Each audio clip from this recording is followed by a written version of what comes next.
MCC सँग कुलमानजीको कुनै न कुनै प्रकारको संलग्नता सन्निहितता छ। अमेरिकी रणनीति पूरा गर्ने उद्देश्यद्वारा अभिप्रेरित छ। पूर्णचन्द्र थापाजी सँगै अमेरिकी राजदूतले किन भेट गर्नु पर्यो होला? यो देशको अदालत भ्रष्ट छ भनेर सर्वोच्च अदालतको न्यायाधीशले प्रधान न्यायाधीशलाई रिपोर्ट दिन्छ। बाँकी केही छ भनेको अनि एमसीसी नआएर के हुन्छ? पार्लियामेन्टमा त्यसो भन्न लाज हुँदैन? इन्डियनलाई थाहा छैन रे को त्यो एसएसबी? तिनीहरूको सरकार। भारतीय विस्तारवाद मुर्दाबाद भन्नेहरू खोइ कहाँ गए? अस्ति जहाँ सुरुङ युद्ध खन्नलाई युवा मार्दै थियो, अहिले एसएसबीले तुइन खसाएर ती नेपाली मार्दैछ। ठुलो राष्ट्रवादी सरकार बनाउनु भएको छ। यो देशको मन्त्री ग्यास सिलिन्डरमा फोटो टाँस्छ। यो एमसीसीलाई पास गर्नका लागि सेना समेतको संलग्नता छ। अब नेपालको शासन एमसीसी द्वारा सञ्चालित हुने हो। अमेरिका जस्तो देशमा जुलुस प्रदर्शन हुन्छ भने त्यो नेपालको राष्ट्रिय हितमै थियो भने बेलायतमा नेपाली बस्दैन? किन भएन? अमेरिकाले पिच रोड बनाउने र विद्युत प्रसारण लाइन गर्ने, त्यही चीनले रेल कुदाउने रणनीतिक हो कि के हो? यो माधव नेपाल शेरबहादुर देउवाको पाउ पस्रेर समर्थन गर्यो। यो नेपाली जनताको बलमा बन्या हो। यो तुइन बनाउँदाखेरि भारतको स्वीकृति लिएको छ कि छैन? एउटा गाउँ विकास समितिको बैठक गर्नका लागि हेलिकप्टर चढेर मान्छे कसले तिर्छ कर? संसारका तमाम नेपालीहरू चाहिँ के हेरेर बस्छन्? जसले दाजुभाइ मार्यो त्यसैलाई सलाम गरेर बस्ने यो विशुद्ध रणनीतिक कुरा हो भन्ने फेरि पनि प्रमाणित भयो। लक्ष्य र उद्देश्य भन्दै एमसीसी को सहायता नेपालको सुशासन हो भने बदलिँदो राजनीतिक घटनाक्रममाथि केन्द्रित रहेर कुराकानी गर्नका निम्ति राजनीतिक विश्लेषक वरिष्ठ अधिवक्ता विष्णु भट्टराई हामीसँग हुनुहुन्छ। विष्णु सर, स्वागत छ यहाँलाई। हजुर, धन्यवाद, नमस्कार। भर्खरै हिजो मात्र अमेरिकी राजदूत बेरी र प्रधान सेनापति थापा बीच भेटघाट भएको छ। यो भेटघाटलाई तपाईँ कसरी लिनुहुन्छ? त्यहाँ चाहिँ द्विपक्षीय हितको कुरा भयो भन्ने कुरा पनि उठेको छ। अहिले एमसीसीको एकदमै ठुलो चर्चा पनि उठिराखेका बेला यो भेटघाटले एउटा खालको तरङ्ग पनि पैदा गरेको छ। यो भेटघाटलाई तपाईँ कसरी लिनुहुन्छ? यो कुन खालको भेटघाट हो, बताइदिनुहोस् त। धन्यवाद। अब यस्ता भेटघाटलाई दुई देश बीचको कूटनीतिक सम्बन्धलाई व्यवस्थित गर्ने, सुव्यवस्थित गर्ने, राम्रो सम्बन्ध राख्ने प्रयोजनको निमित्त स्वाभाविक रूपमा लिनुपर्छ। तर यसमा अलिकति मलाई चाहिँ अप्ठ्यारो लागेको कुरा के हो भने पूर्णचन्द्र थापाजी प्रधान सेनापतिबाट चाँडै निवृत्त हुँदै हुनुहुन्छ र उहाँले चाहिँ अर्को एकजना रामहरि एउटा उहाँभन्दा कोही सेकेन्ड म्यानलाई प्रधान सेनापतिको लागि कार्यभार सुम्पनु भयो भन्ने कुरा सार्वजनिक रूपमा आएकै, प्रभुराम शर्मालाई सुम्पनु भयो भन्ने कुरा सार्वजनिक भएकै हो। त्यसैले उहाँ कार्यवाहक छँदै अहिले पूर्णचन्द्र थापाजीसँगै अमेरिकी राजदूतले किन भेट गर्नु पर्यो होला? प्रभुराम शर्माजीसँग भेटघाट कुराकानी हुनुपर्ने। त्यसैले गर्दाखेरि यो संयोग मात्रै होइन, यो एमसीसीलाई पास गर्नका लागि सेना समेतको संलग्नता छ भनेर सडकमा नेपाली जनतालाई तर्साउनलाई तयार पारेको समाचार त होइन यो? होइन भनेदेखि अहिले अर्कोलाई कार्यवाहक दिएर, प्रभुराम शर्मालाई कार्यवाहक दिएर आफू सेवानिवृत्त हुन लागेकै मानिस अमेरिकी राजदूतलाई नै भेट्नका लागि प्रधान सेनापतिजी सैनिक मुख्यालय आउनुहुन्छ भने यसलाई युजुअल अथवा सधैँभरि चलिरहने सामान्य प्रक्रियाभन्दा अलि भिन्न तवरले हेर्नुपर्ने कुरा चाहिँ स्वाभाविक हो भन्ने मलाई लाग्छ। यही सन्दर्भमा अहिले दुई तीनवटा कुरा चर्चामा उठेका छन्। विशेषतः सरकारले प्रधानमन्त्रीले कुलमान घिसिङको पुनर्नियुक्तिका लागि ठाडो निर्देशन दिनुभयो भनेर अहिले वाह देउवा सरकार, वाह देउवाजीको निर्णय भन्ने एउटा वाइ स्याल हो यहाँ चलेको छ सञ्चार क्षेत्रमा, सामाजिक सञ्जालहरूमा। यो कुलमानजीको पुनर्बहाली गर्ने कुरा पनि काहीँ न काहीँ एमसिसीसँग जोडिएको छ भन्ने आशंका र तर्क गर्ने मानिसहरू पनि छन्। किनभने कुलमानजी आफै एमसिसी नेपालको बोर्ड मेम्बर सदस्य हुनुहुन्छ भनेर शङ्का व्यक्त गरेर आलोचना गर्ने पनि छन्। जेमा पनि एमसिसी अहिले जे हुँदा पनि काहीँ न काहीँ एमसिसी नै जोडिएर बहसमा आउने गरेको छ। तपाईँ के भन्नुहुन्छ यो कुलमानजीको पुनर्नियुक्तिको विषयमा? तपाईँको धारणा के छ? तपाईँहरूलाई स्मरण छ भने कुलमानजीको बहिर्गमनको बेलामा अथवा उहाँलाई पुनर्नियुक्ति गर्नुपर्छ भन्ने विवाद चलिरहँदा अमेरिकामा पनि कुलमानजीको पक्षमा प्रदर्शन भयो। अब त्यो सबै गतिमिति तिथि त एउटा स्कुले विद्यार्थी जस्तो गर्ने नोट गर्ने कुरा भएन। त्यतिखेर मैले भनेको थिएँ ठिक छ कुलमानजीले राम्रो कुरा गर्नुभएको होला अनि उहाँलाई बिचैमा पदबाट बर्खास्त गरिएको होइन, पदावधि सिद्धिएर उहाँ सेवानिवृत्त हुनुभएको हो। तर के हो भनेदेखि अमेरिकामा पनि उहाँको पक्षमा प्रदर्शन हुनुले उहाँ त कुनै एउटा राजनीतिक व्यक्तित्व त हुनुहुन्न, त्यतिखेर पनि एमसिसीको यही चर्चा थियो। यसकारणले गर्दा एमसिसीसँग कुलमानजीको कुनै न कुनै प्रकारको संलग्नता सन्निहितता छ भन्ने कुरा शङ्का गर्नुपर्ने अवस्था छ भनेर मैले आम सञ्चारमा भनेको हुँ। र त्यतिखेर आम सञ्चारको साथीहरूले प्रति प्रश्न गरे होइन अस्ति त तपाईँ धेरै राम्रो उहाँलाई कन्टिन्यू गर्नुपर्छ भन्नुहुन्थ्यो, अहिले यस्तो भन्नुहुन्छ नि भन्दाखेरि एउटा नेपालको विद्युत प्राधिकरणको एउटा प्रमुख, यो अलिकति चाहिँ सधैँ मैले भन्ने गरेको छु, यो पीडाका साथ हामी साना राष्ट्रहरूले यो भोग्नुपर्ने एउटा हाम्रो विद्युत प्राधिकरणको प्रमुख राख्ने र नराख्ने कुरामा अमेरिका जस्तो देशमा जुलुस प्रदर्शन हुन्छ भने त्यो नेपालको राष्ट्रिय हितमै थियो भने बेलायतमा नेपाली बस्दैनन्, किन भएन? जापानमा बस्दैनन्, तर अमेरिकामा चाहिँ प्रदर्शन हुन्छ। र अहिले एमसिसी चरम उत्कर्षमा पुगेको बेलामा विद्युतसँग सम्बन्धित, विद्युत प्रसारण लाइनसँग सम्बन्धित यो परियोजना हो भनेर भनिराखेको बेलामा र वर्तमान सरकार एउटा जलस्रोत मन्त्री चाहिँ राख्न सक्दैन, एउटा मन्त्री परिषदलाई पूर्णता दिन चाहिँ सक्दैन, 165 को एकदम अदम्य बहुमतको सरकार भनेर भन्नुहुन्छ। हालाकि अब त्यहाँ सर्प भ्यागुतो र बिच्छीको रूपमा रहेका काङ्ग्रेस, एमाले र माओवादी एकले अर्काको टाउको काट्ने जोड्ने, यो एमाले भने त काङ्ग्रेसमा विलय भए पनि हुन्छ भनेर भन्ने प्रचण्ड जस्ता मान्छेहरू र माधव नेपाल जस्ता मान्छेहरू भएको ठाउँमा आफ्नो ठाउँमा छ। तर सरकारले कुलमानजीलाई नै एमसिसी कार्यान्वयन गर्ने विद्युत प्राधिकरणको कार्यकारीको रूपमा नियुक्ति गर्छ भने यो विशुद्ध रूपले अमेरिकी स्वार्थ पूरा गर्ने, अमेरिकी रणनीति पूरा गर्ने उद्देश्यद्वारा अभिप्रेरित छ। एमसिसी को प्रस्तावनामा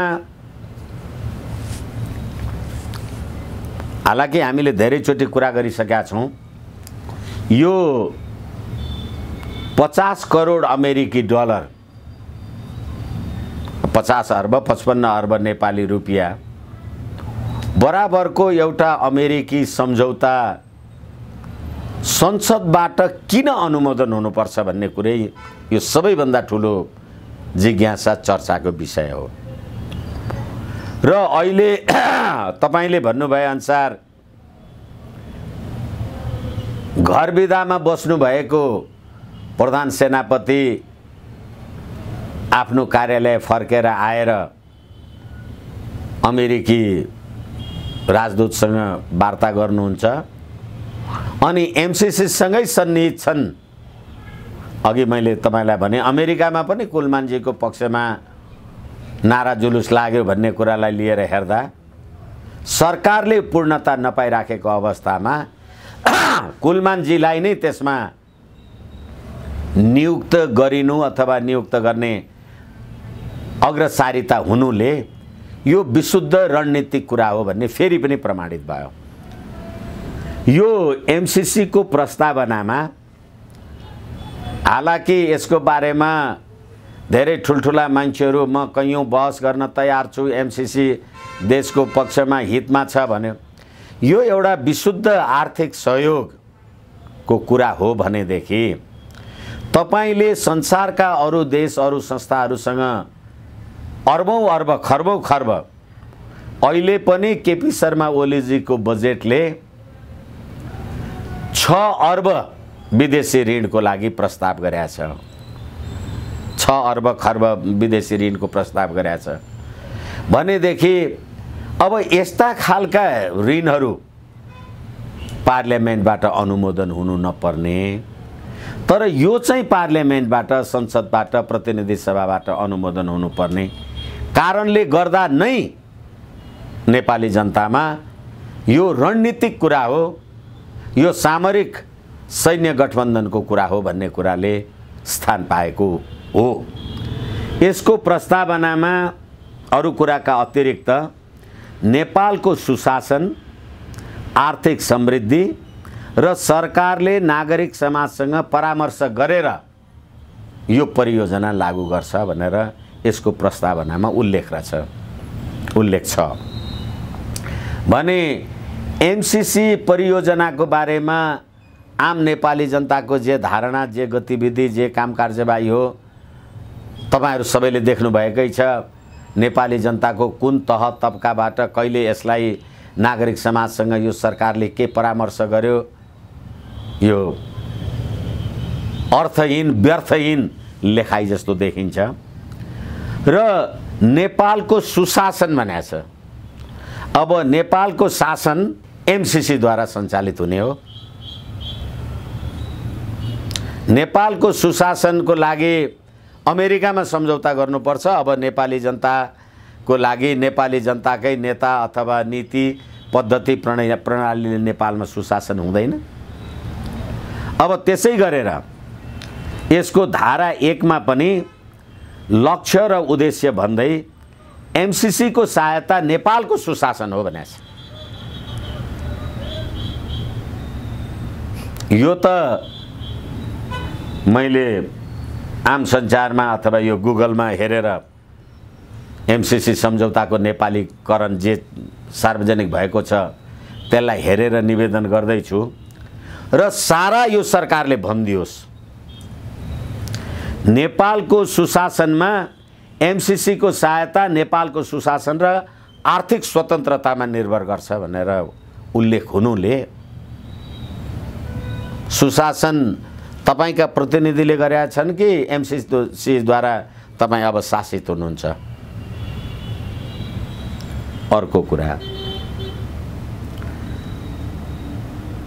यसको धारा 1 को 2 ख मा रणनीतिक सडक सञ्जालमा सडकको गुणस्तर कायम राख्ने। तपाईलाई रणनीतिक सडक बनाके यो सामरिक अर्थ हो, युद्ध द्वन्द्वग्रस्त अर्थ हो होइन भने सडक बनाउँदा खन्दा रणनीतिक कुरा कहाँबाट आयो? किन आयो भने रसुवा केरुङ काठमाडौँ रेलमार्ग, रसुवा केरुङ काठमाडौँ बुटवल गोरखपुर विद्युत मार्ग, अनि जहाँ अमेरिकाले विद्युत एमसीसी अन्तर्गत विद्युत प्रसारणको काम गर्ने अनि त्यहीँनिर स्तरीय पिच रोड बनाउने अमेरिकाले, अनि जहाँ अमेरिकाले पिच रोड बनाउने र विद्युत प्रसारण लाइन गर्ने त्यही अब चीनले रेल कुदाउने रणनीति हो कि के हो यो? अथवा नेपाली जनताले हिसाब गरून्, थाहा पाउन्, भ्रिकुटी अनलाइन मार्फत नेपाली जनताले यो कुरालाई उनीहरूको चेतनामा जाओस्। होइन भने एउटा 50 करोडको 50-55 अरबको नेपाली रुपियाँको सहायताका लागि देशभित्र यत्रो द्वन्द्व छ भने त्यसैलाई लागू गर्नुपर्ने कुराको आवश्यकता, औचित्य, वाञ्छनीयता नेपाली जनतालाई यो सरकारले बुझाउनुपर्छ, भन्नुपर्छ। विष्णु सर, यो र एकैछिन तपाईले एउटा देशमा दुईवटा सम्प्रभुता लागू गरे हो, एकैछिन यसको दफा 7, दफा 2 को उपदफा 7 सरकारलाई लिखित रूपमा सूचित गरिएको संयुक्त अमेरिकाको कानुन वा नीति उल्लङ्घन गर्न सक्ने देहाय बमोजिमको प्रयोजनको लागि एमसीसी प्रयोग हुँदैन भनेर सेना, प्रहरी, राष्ट्रिय सुरक्षा वा अन्य अर्ध सैनिक संगठन वा इकाइको प्रशिक्षण वा सहयोग, अमेरिकाको कानुन र नीति उल्लङ्घन गर्ने गरी नेपालको सेना, सैन्य बल, सुरक्षा बल प्रयोग हुँदैन। रसुवा केरुङ रेलमार्ग ल्याउँदाखेरि नेपाली सेना प्रयोग भयो भने के हुन्छ? यसै कारणले गर्दाखेरि मलाई लाग्छ यो एमसीसी सम्झौताले हामीलाई अमेरिकाको दक्षिण एसियामा रणनीतिक, स्ट्राटेजिक अथवा सैन्य बल, सैन्य शक्ति विस्तार र चीनसँगको द्वन्द्वलाई लक्षित गरेर जे काम कारबाही गरिराखेको छ त्यसको हिस्साको रूपबाट नेपाल र नेपाली र नेपालको भूमि र नेपाली जनता र शक्ति प्रयोग हुनु हुँदैन। जुन कुरा मैले बुझेसम्म यो एमसीसीले त्यसलाई प्रयोग गर्छ। यिनै प्रयोजनहरूका निम्ति हो अहिले यो एमसीसीकै पेरिफेरी भित्रबाट हो यो 2/3 सरकार ढाल्नमा माधव ओलीजी भित्रको विवादको यो स्थिति र अहिलेको जुन विग्रहको स्थिति पैदा गर्नुभयो उहाँहरूले आफ्नै 2/3 सिद्ध्याउनमा, यसभित्र पनि काहीँ न काहीँ एमसीसी पास गर्ने या एमसीसीलाई अगाडि बढाउने षड्यन्त्रभित्रकै चलखेलको एउटा भूमिकाले काम गरेको हो यो द्वन्द्व। किनभने यो संयोग मात्रै होइन, तपाईलाई नेपाली जनताले, तपाई नेपाली कांग्रेस 275 को प्रतिनिधि सभामा 63 सीट दिएर नेपाली जनताले तपाईलाई सरकार चलाउने अनुमति दिया छन्। लाज लाग्छ लाग्दैन तपाईलाई? तपाई राजनीतिक, नैतिक, संवैधानिक, कानुनी र जनताको राजकीय सत्ता र संप्रभु सत्ता भन्छन्। नेपाली जनताको राजकीय सत्ता र संप्रभु सत्ताले तपाईलाई सरकार चलाउने अनुमोदन गरेका छ। तपाई नेपाली जनताको प्रतिनिधि हो। फेरि म भ्रिकुटी अनलाइन मार्फत निवेदन गर्दैछु, तपाई प्रतिनिधि सभाको सदस्य। कसको प्रतिनिधि? मतदानद्वारा नेपाली जनताको प्रतिनिधि। नेपाली जनताले तपाईलाई के भने? तपाई प्रतिपक्षमा बस्नुस्। तपाई सरकारमा कसरी पुग्नुभयो? श्री 5हरूले तपाईलाई सरकार बनाइदिनु भयो। मेरो पार्टीबाट चुनाव लडेर आएको नेता तपाईको पार्टीको लागि मतदान गर्छ। हिजो म प्रधानमन्त्री हुँदाखेरि मसँग शपथ ग्रहण गरेको पार्टीको नेता अहिले तपाईकोमा गएर शपथ विश्वासको मत दिन्छ। हिजो सर्वोच्च अदालतले प्रतिनिधि सभा विघटन भइसक्यो, त्यसकारण मन्त्री परिषद बनाउन पाइँदैन भनेर असार 8 गते निर्णय गर्छ र मन्त्रीहरू सब पदविहीन हुन्छन्। असार 28 गते प्रतिनिधि सभा पुनर्स्थापित हुन्छ भन्छ। अनि त्यो पुनर्स्थापित प्रतिनिधि सभाले एमसीसी को कुरा लिएर आउँछ। त्यति मात्रै होइन, अझै उद्वेग लाग्दो कुरा, संघीय लोकतान्त्रिक गणतन्त्रात्मक शासन व्यवस्थाको संविधानको शपथ ग्रहण गरेर तपाईँ सी जिनपिङ विचारधाराद्वारा देश चलाउँछु भन्नुहुन्छ। अनि सी जिनपिङ विचारधाराद्वारा देश चलाउने मान्छे होइन, हामीलाई त भारतको कम्फर्टेबल सरकार, हामी त यो राष्ट्रपतिलाई पनि महाभियोग लगाउँछौँ।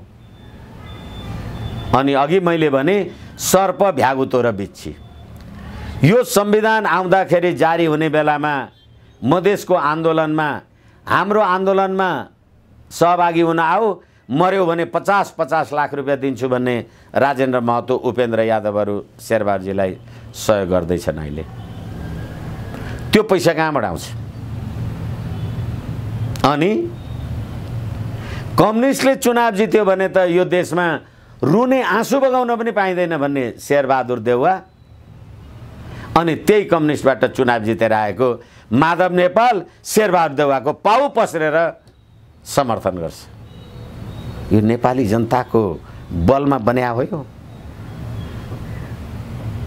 यसकारणले गर्दाखेरि हिजो भर्खरै, अस्तिको दिन भर्खरै माओवादीका संसद सदस्यहरूले हामीलाई फ्लोर क्रस गर्यो भनेर पदबाट निकालेको भएन भनेको अस्ति 28 गते फैसला लेख्ने न्यायाधीशले नि तिमीहरू निकालेको चाहिँ ठिक छ, माधव नेपाललाई चाहिँ निकाल्न पाइँदैन भनेर निर्णय भयो।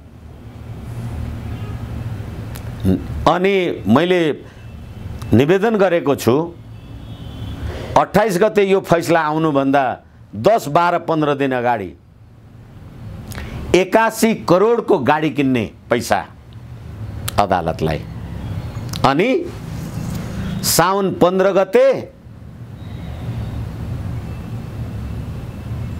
यो देशको अदालत भ्रष्ट छ भनेर सर्वोच्च अदालतको न्यायाधीशले प्रधान न्यायाधीशलाई रिपोर्ट दिन्छ। बाँकी केही छ भनेको, अनि एमसीसी नआएर के आउँछ त? विष्णु सर, हामी कुराकानीको अन्तिम चरणमा छौँ। जे सन्दर्भमा आज केन्द्रित भएर कुराकानी गरिरहेका छौँ, यो अझ एकपछि अर्को संवेदनशील विषय र घटनाक्रमहरू बढ्दै गइरहेका छन्। दिन प्रतिदिन संवेदनशील परिस्थितिहरू, परिवेशहरू तयार भएको अनुभूत हुन थालिरहेको छ राजनीतिमा। सँगसँगै अब छिमेकसँगका सरकारहरू पनि, अन्तर्राष्ट्रिय सरकारहरू पनि उत्तिनै उठिरहेका छन्। यही बेला नेपालीको हत्या भएको छ, तुइन काटिएर। तुइनमा तर्दै गरेको मानिस हत्या गर्ने काम गरेको छ भारतको सुरक्षा बल एसएसबीले।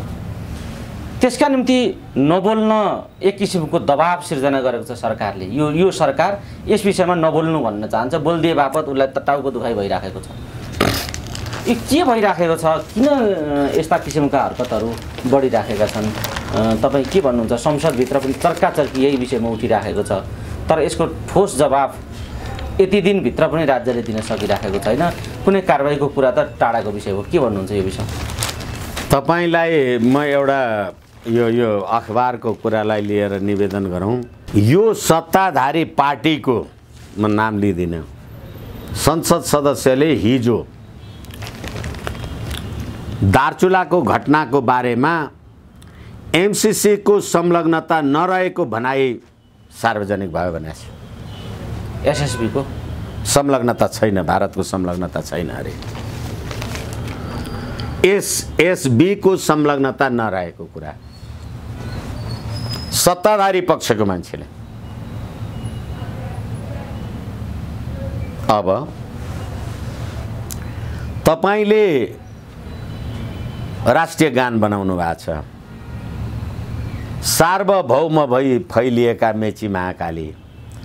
यो त महाकाली पारीको घटना नि त। तपाईँ नेपाली हो, त्यो हिजो मरेको त्यो जयसिंह धामी भन्ने मान्छे, तपाईँको राष्ट्रिय गानको कुरा गरेँ मैले। अनि तुइन तर्दै गर्दा एसएसबीले तार खोलिदियो। तुइन बनाउँदाखेरि भारतको स्वीकृति लिएको छ कि छैन ज्योतिजी? भारतको स्वीकृति लिएको छ भने कसरी खोल्यो? छैन भने कसरी बन्यो? र त्यो तुइनमा झुन्डिएर आउँदै गर्दा नेपाली जनता मर्यो, एसएसबीले गरेको छैन त्यो भन्ने कुरा भनेर पार्लियामेन्टमा बोल्ने नेपाली काङ्ग्रेसका संसद सदस्य, अनि तिनीहरू एमसीसी पास गर्ने। कहाँ छ राष्ट्रहित? र यो जयसिंह धामी भन्ने मान्छे वैदेशिक रोजगारको लागि काठमाडौँ आउने दाउने आदि इत्यादि जे गरेको रहेछ भने भारतसँगको सुमधुर सम्बन्धका कुरा बाह्रमुदे समझदारी दिल्लीमा गरेर आउनु भएको होइन।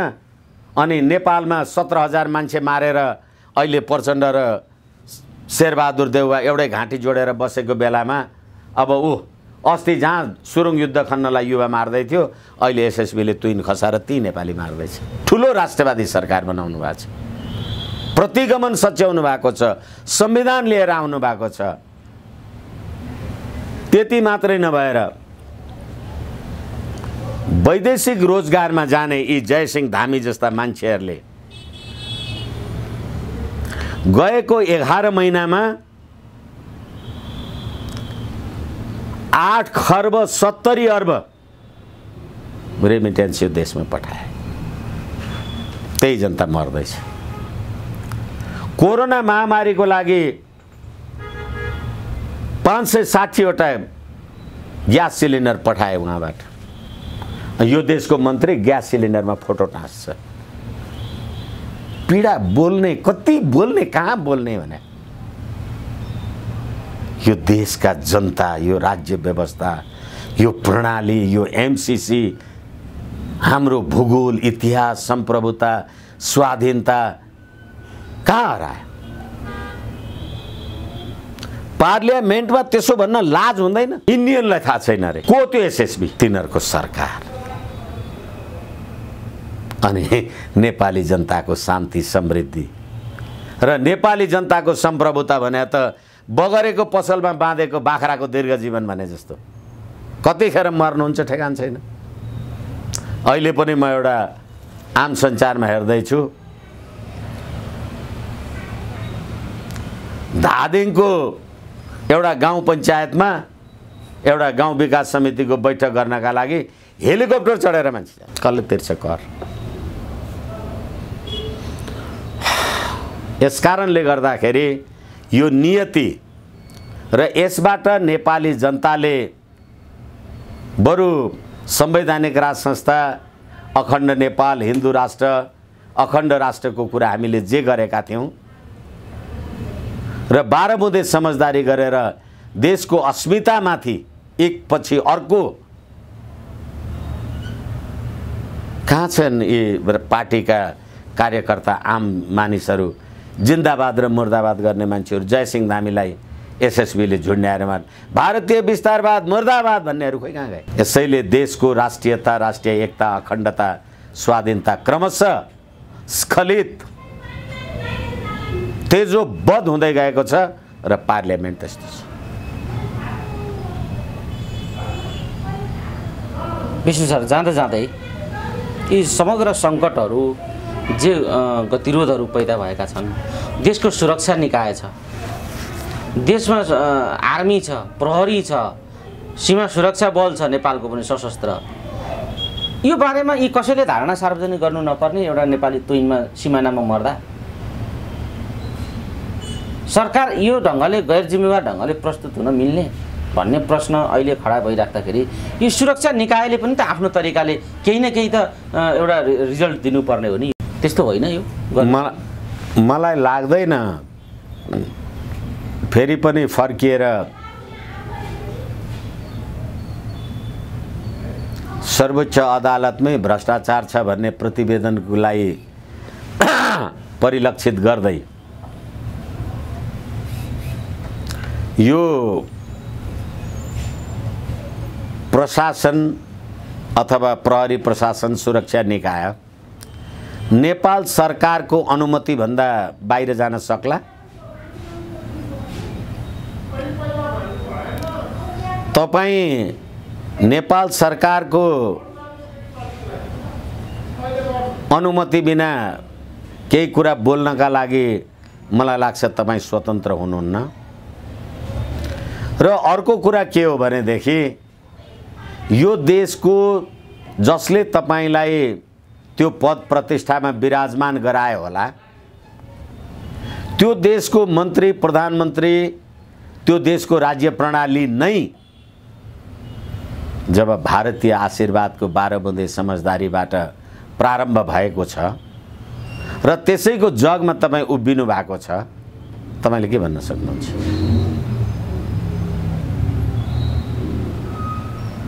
फेरि पनि मैले भने ठीक छ, तपाईं जागिर खानु भएको होला, धन्दा, त्यो कुरा मैले निवेदन गरिराखेको छैन। जो नेपाली जनता तपाईं आफूलाई सम्प्रभु सत्ता सम्पन्न ठुलो नेपाली जनताको लागि हामीले परिवर्तन गर्यौं भन्नुभएको छ, यत्रो राज्य व्यवस्था ल्यायौं भन्नुभएको छ, संसारका तमाम नेपालीहरू चाहिँ के हेरेर बस्छन्? जागिर खाने कारिन्दाको कुरा छोड्नुस् न भने। यसैले मैले भने हाम्रो देशको स्वाधीनता, सम्प्रभु सत्ता, यसको अवस्था कति रहेछ? तिनै भारतीयले सीमा मिच्ने, तिनै भारतीयले रोजगारीमा जाँदाखेरि तुइन काटेर मेरो जयसिंह धामीलाई मार्ने, अनि मेरै भाइ छोरा भारतीय सेनामा भर्ती भएर चीनसँगको गलवान युद्ध, खाडी युद्ध, के बर्मासँगको कहाँ झगडामा अनि तेरो सम्प्रभुता चाहिँ मैले युद्ध गरेर जितिदिनु पर्ने कुन नियतिमा छ यो देश? म त अझ भन्छु भ्रिकुटी अनलाइन मार्फत भारतीय गोर्खा सेनामा काम गरेका हाम्रा तमाम नेपाली दाजुभाइहरू तिनीहरू के गर्दैछ? तिनीहरूले भारतको सुरक्षा, सधैँ भारतको सुरक्षा गरिदिनु पर्ने, अनि तिनै भारतीयको एसएसबीले तुइन चुडाएर तिमीलाई मार्नु पर्ने, अनि ती जसले दाजुभाइ मार्यो त्यसैलाई सलाम गरेर बस्ने। किनभने 17,000 मान्छे मार्ने प्रचण्डलाई पनि त यहाँ सबैजना सलामै गरेर बसेका छन्। नियति यही छ।